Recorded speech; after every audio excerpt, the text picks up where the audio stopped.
Hello friends, welcome to my channel Sanvi की पाठशाला.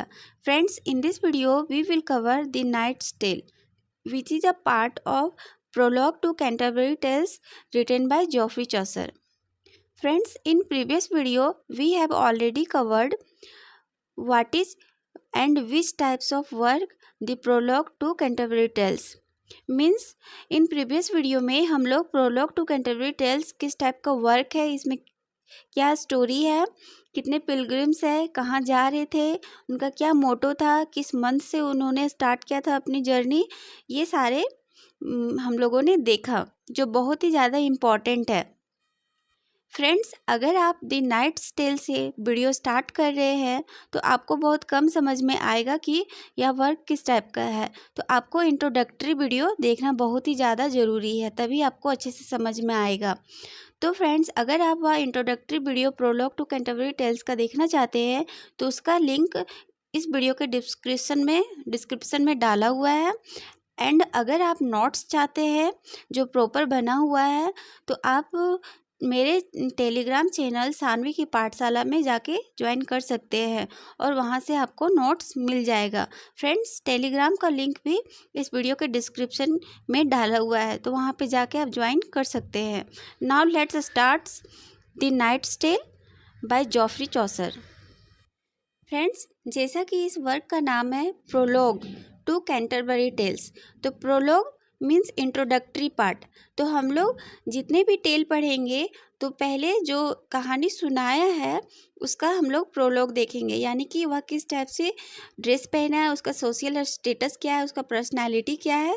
फिर हम लोग देखेंगे कि उसने क्या कहानी सुनाया है. तो चलिए हम लोग पहला द नाइट्स टेल का सोशल बैकग्राउंड, ड्रेस सारे देखते हैं, क्योंकि इनसे ही क्वेश्चन आते हैं mostly.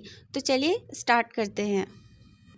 Friends, the knight's tale prologue to Canterbury Tales का पहला टेल है, जिसमें जो नाइट है उसका सोशल स्टेटस सभी पिलग्रिम से हाईएस्ट होता है और इसने जो ड्रेस पहन रखा है वह अनप्रिटेंटियस है, यानी कि सिंपल है, ज़्यादा तामझाम नहीं है इसके ड्रेस में.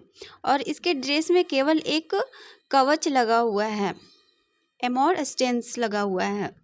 अब इसका फिजिकल कैरेक्टरिस्टिक्स है वह है स्ट्रॉन्ग, क्योंकि he has endured many battles, क्योंकि इसने नाइट से तो बहुत सारे बैटल को सहा है. एंड यह मिडिल एज्ड मैन है, क्योंकि इसका एक 20 ईयर्स ओल्ड सन भी है जिसका नाम है द स्क्वायर. नाउ इसका पर्सनालिटी ट्रेट्स क्या है, मतलब किस टाइप का यह व्यक्ति है. तो यह एक वाइज है, मतलब बुद्धिमान है, मॉडेस्ट है, सिवेलरियस है, योद्धा है, ट्रूथफुल है, ऑनरेबल एटसेट्रा. इस टाइप का इस नाइट्स में क्वालिटी है. नाउ लेट्स स्टार्ट स्टोरी, कि इसने क्या स्टोरी सुनाया था. The knight's tale, one of the 24 tales in Canterbury Tales by Geoffrey Chaucer. Means the knight's tell है वह 24 टेल जो कैंटरबरी टेल्स में लिखा गया है उसका सबसे पहला टेल है जो नाइट्स के द्वारा सुनाया गया था. This chivalric romance tale was based on Giovanni Boccaccio Teseida. Friends, जो नाइट्स टेल है वो एक सिवेलरिक रोमांस है. इसमें योद्धा के बारे में, उसके रोमांस के बारे में बताया गया है. और जो यह टेल है वह लिया गया है, जियोनी बोकासियो ने एक वर्क लिखा था टेसीडा, उससे यह टेल को लिया गया है. फ्रेंड्स, इन शॉर्ट मैं आपको बता देती हूँ कि यह किस टाइप का स्टोरी है, मीन्स टेल है.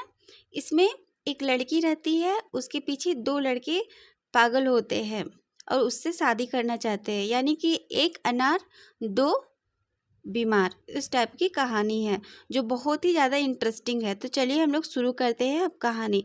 आपने तो देख लिया कि यह सबसे पहला टेल है और इसका सोर्स है वो जियोनी बोकासियो से लिया गया है, टेसीडा वर्क से. नाउ अब हम लोग कहानी को स्टार्ट करते हैं.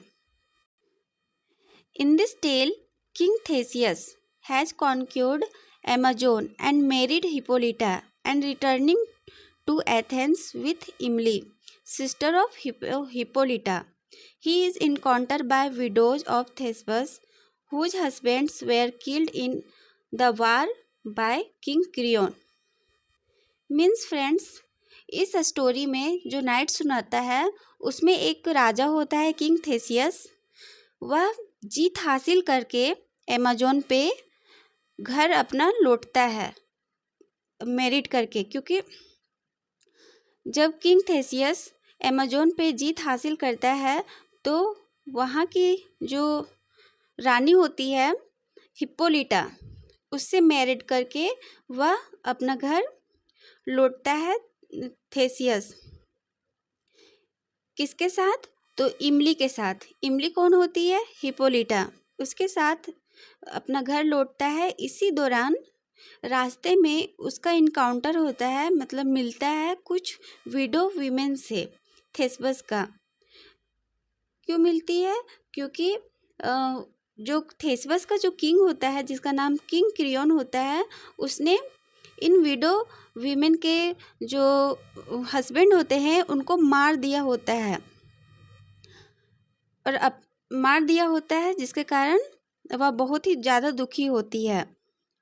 आगे है, the king Creon also refuse to give them to death body, so Theseus was touched by pathos and kill Creon and also destroy Thebes and restored the pile of bodies to the widows. Friends, पढ़ के मैं आपको बताऊंगी तो आप confuse हो जाओगे, इसलिए मैं शॉर्ट में बता देती हूँ। जब किंग थेसियस अमेज़न पे जीत हासिल करके हिप्पोलिटा से, वहाँ की महारानी हिप्पोलिटा से शादी करके लौट रहा था अपनी साली के साथ, इमली के साथ, तो उसका इनकाउंटर होता है कुछ विडो वीमेन से, जिनके हस्बैंड को किंग थेबस का जो किंग होता है, द किंग क्रियोन, उसने उनके हस्बैंड को मार दिया होता है वार में, और उसकी बॉडी को देने से मना करता है उन विडो वीमेन को, जिससे वह विडो वीमेन बहुत ही ज़्यादा दुखी होती है।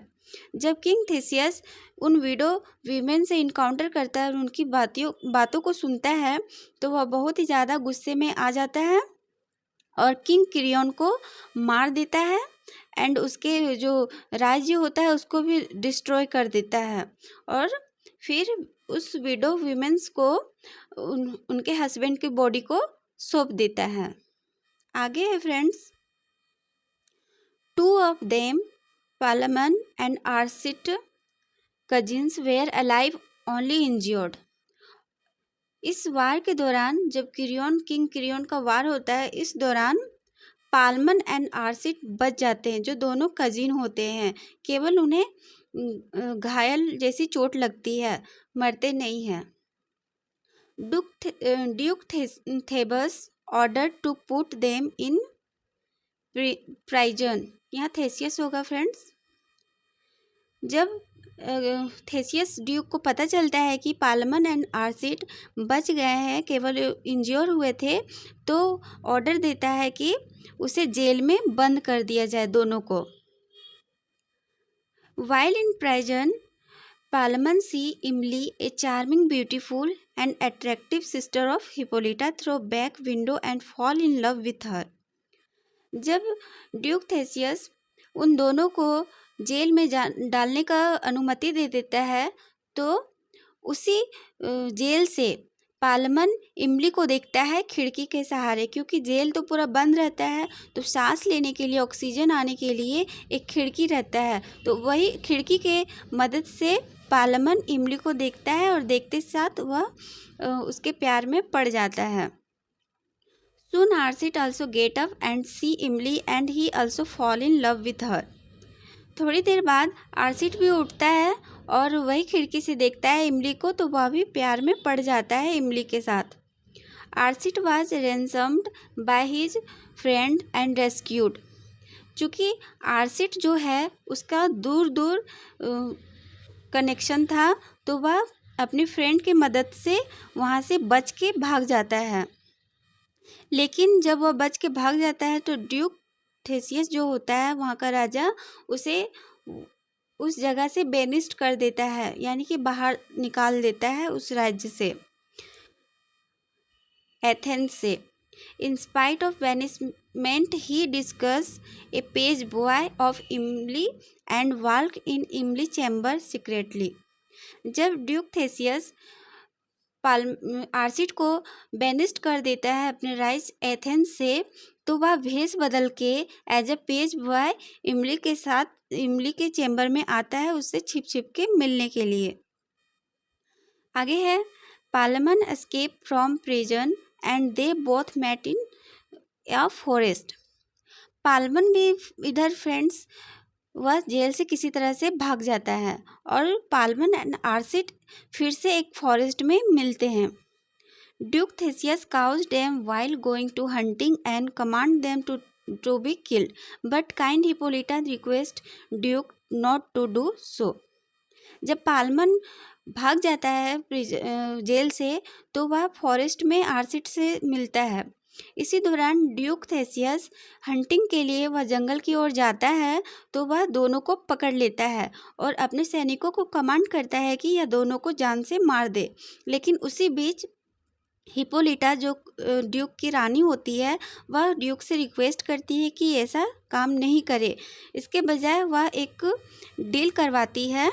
क्या करवाती है कि दोनों को कलेक्ट करनी है 100 सोल्जर मीन्स 100 सोल्जर और दोनों को फाइट करना है और जो जीतेगा वही इमली के साथ शादी करेगा। तो यह डील डन हो जाता है। पालमन एंड आर्सिट दोनों 100 सोल्जर अपना सैनिक तैयार करने में जुट जाते हैं और दोनों के बीच लड़ाई होने शुरू हो जाती है। पालमन लड़ाई से पहले प्रे करता है वीनस से, गॉडेस वीनस से जो लव की देवी होती है। आर्सिट प्रे करता है मार्स से जो वार का देवता होते हैं, युद्ध का देवता होते हैं। एंड इमली जो है वो प्रे करती है डायना को जो गॉडेसेस होती है चेस्टिटी एंड मोरालिटी की। युद्ध शुरू होता है एंड आर्सिट जीत जाता है, but few days after, due to the shake of horse on which Arsit was riding and threw him away and Arsit died.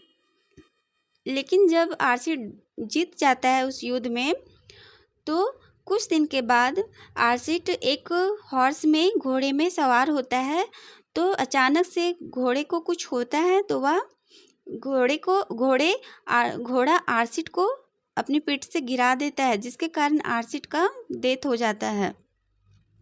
जब डेथ हो जाता है तो पालमन शादी कर लेता है इमली से, क्योंकि आर्सिट मरते समय चाहता था कि वह पालमन इमली का हाथ थाम ले और अच्छा से उन लोग हैप्पीली मैरिड लाइफ जिए। तो friends that's all about knight's tale. तो यह नाइट्स ने अपनी कहानी सुनाया था जो बहुत ही अच्छा एक सिवेलरिक रोमांस टेल था जो सभी पिलग्रिम्स को बहुत ही अच्छा लगा था और हैरी बेली को भी जो हेड था उन्हें भी अच्छा लगा था। सो फ्रेंड्स आई होप यह टेल आपको समझ में आया होगा। अगर नहीं समझ में आया होगा तो कमेंट सेक्शन में ज़रूर से बोले, लिखे, अपनी राय दे। एंड फ्रेंड्स जो यह पॉइंट लिखा हुआ है द नाइट्स टेल का सोशल स्टेटस, ड्रेस, पर्सनालिटी उसका एट्सेट्रा, वो आपको याद करना बहुत ही ज़रूरी है। टेल भले ही थोड़ा थोड़ा भूल जाए लेकिन याद करना ज़रूरी है। ये प्रोलॉग एंड इसमें जो कैरेक्टर है ड्यूक थेसियस, हिपोलिटा, इमली, पालमन एंड आर्सिट, ये सारे इम्पॉर्टेंट है जिनसे क्वेश्चन आते हैं। तो friends that's all about today and next video से हम लोग नेक्स्ट मिलर्स टेल्स को हम लोग पढ़ेंगे जो बहुत ही ज़्यादा इंटरेस्टिंग टेल है। सो फ्रेंड्स मिलते हैं मिलर्स टेल के साथ, तब तक के लिए bye bye, thank you, take care.